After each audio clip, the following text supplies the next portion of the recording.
Vous savez, j'ai appris une chose de ma courte existence. C'est que, à la manière de TV10, on ne regarde pas le passé, on dessine l'avenir.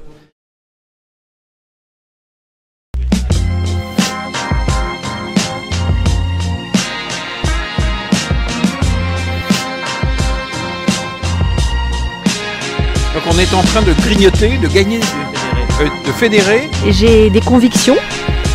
J'essaie d'être une femme, effectivement, une citoyenne engagée.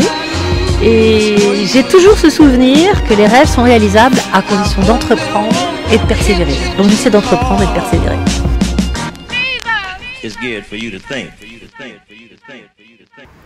Bonjour à tous, bienvenue sur TV10 à Angers pour ce nouveau face-à-face. Je suis très heureux vraiment de vous accueillir, Philippe Croison. Parlez-nous un petit peu de votre dernier livre, Plus fort la vie. On vous suit, on vous supporte, on est fan vraiment et on en parlera au cours de cette émission, même si ça va vite. Je crois que vous avez un rôle de modèle quand même.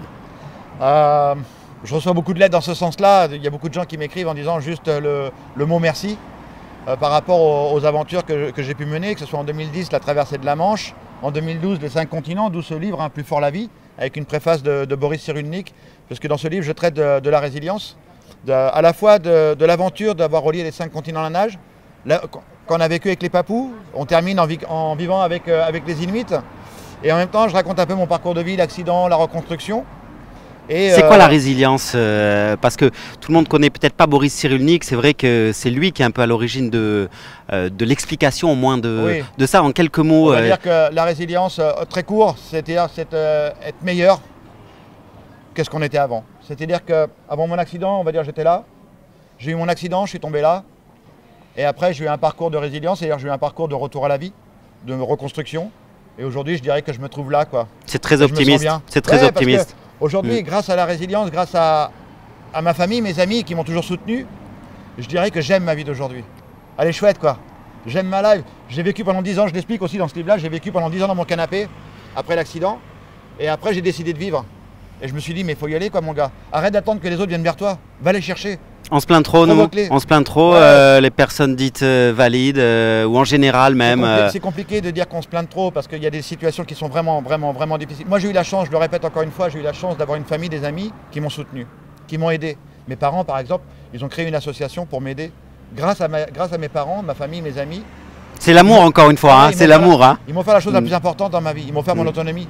Grâce à eux, je conduis une voiture, grâce à eux, j'ai une salle de bain où je suis autonome. Ce n'est pas le cas de toutes les personnes en situation de handicap en France, malheureusement.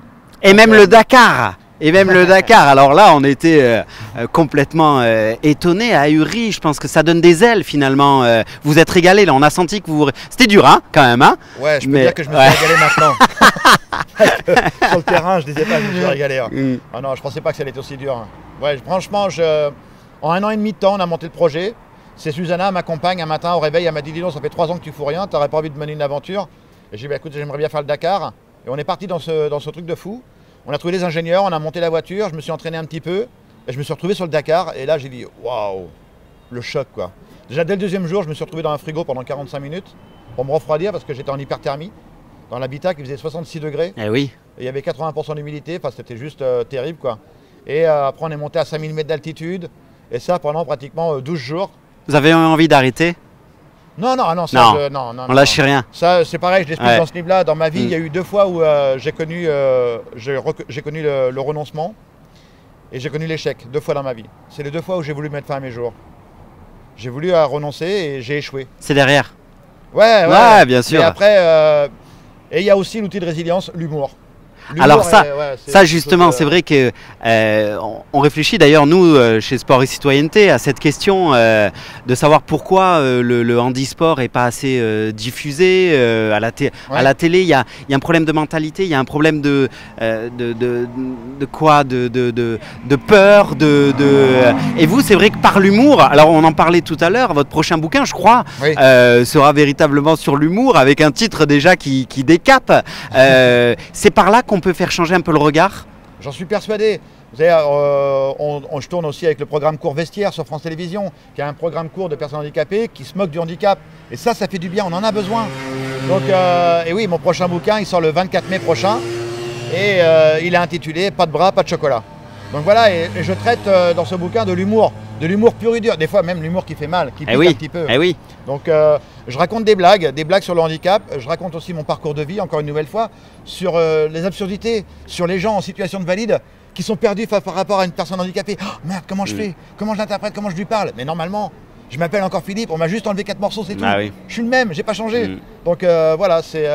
Ce livre-là, c'est surtout sur l'humour. Oui. Vous sentez quand même qu'il y a des choses qui évoluent dans la société, dans les médias, grâce à vous aussi. Hein. Il ne faut pas négliger le rôle d'un ambassadeur. Vous êtes un peu un ambassadeur quand même. Hein.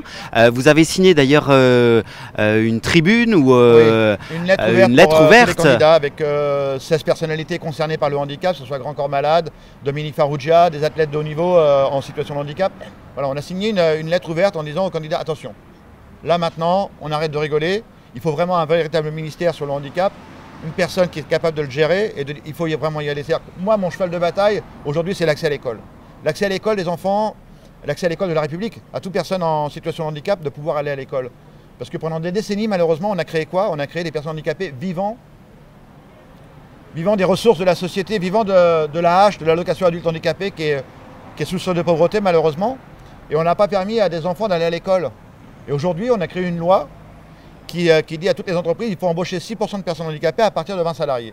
Moi qui fais beaucoup de conférences dans les entreprises disent « Ok, nous on veut bien, mais il n'y a pas de personnel compétent sur le marché. Oui. Parce qu'il n'y a jamais eu d'accès à l'école, il n'y a rien sur la formation. » Mais c'est pareil pour les éducateurs, mais c'est pareil pour les éducateurs sportifs, ils ne sont pas formés.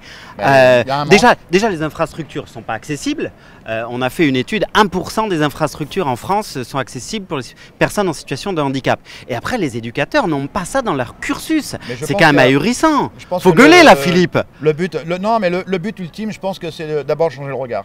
Si on ne change pas le regard de notre société, on aura beau gueuler, on aura beau faire tout ce qu'on veut. C'est vrai. Rien ne se passera. C'est vrai. Il faut d'abord changer le regard, faire évoluer les mentalités. Le film de Grand Corps Malade, Patiente par exemple, Intouchable a permis au changement de regard, même si on est sur un humour pur et dur, mais ça a changé le regard. Franchement, dans Intouchable, si vous enlevez Omar Sy du film, de quoi on parle? Bah oui, c'est vrai. On parle d'une personne handicapée qui est tétraplégique, on parle de pipi, caca, amour, on parle du sel de la vie, quoi. Donc, ouais, je pense qu'il faut vraiment changer. D'où mon titre du livre, Pas de bras, pas de chocolat pour le prochain. C'est encore une nouvelle fois pour changer le regard. Et franchement, qui aurait dit, il y a 4 ans, qu'un mec comme moi aurait une chronique au magazine de la santé sur France 5? Ça fait 4 ans que j'ai ma chronique et je parle toujours d'une chronique positive. De temps en temps, un petit coup de gueule quand il y a des trucs qui ne vont pas, mais en général, ma chronique est positive.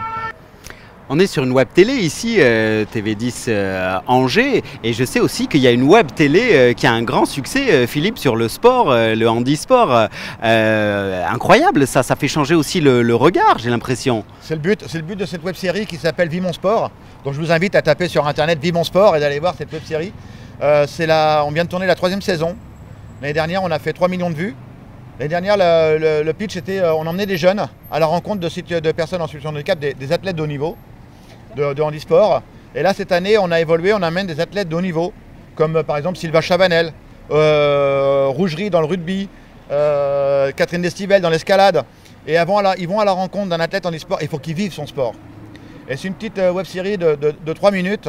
Et je vous promets qu'on a passé des moments mais vraiment extraordinaires, parce que les athlètes de haut niveau avaient vraiment une appréhension phénoménale. Ils disent oui, mais comment je fais? Ce que je disais tout à l'heure, comment je fais? Qu'est-ce que je vais lui parler? Est-ce que je vais pouvoir vivre son sport? Et ainsi de suite. Ah oui. Et au bout de, 30 secondes, toutes les appréhensions étaient sautées et c'était parti pour un moment d'échange assez extraordinaire. On attend aussi les Jeux Olympiques, Paris 2024 et Paralympiques. C'est avec des événements comme ça, quand même mis en lumière, que les choses pourront changer. Moi, j'ai l'impression que dans la candidature, les Jeux Paralympiques sont pris en compte. Là, vous le sentez aussi un petit peu? Oui, on le sent, mais c'est obligé qu'on le ressente parce qu'avec déjà les Jeux de Rio, où France Télévisions a fait 100 heures de direct. Incroyable, c'était génial. C'est merveilleux, quoi. Ça veut dire qu'on est dans ce début du changement. Je dirais pas que le changement c'est maintenant parce que ça a été pris, ça n'a pas marché, mais je dirais qu'on est au début de ce changement. Franchement, si je pouvais avoir un message à tous mes amis en situation de handicap, c'est de ne pas désespérer. Franchement, on est dans une évolution de notre société, ça bouge, et peut-être qu'avec ce nouveau président qui a promis énormément de choses, peut-être que ça va bouger un petit peu plus vite. Merci beaucoup Philippe Croizon pour votre bonne humeur, votre élan et votre aspect positif. Merci beaucoup pour ce face-à-face. On vous retrouve très bientôt sur TV10 Angers. Au revoir.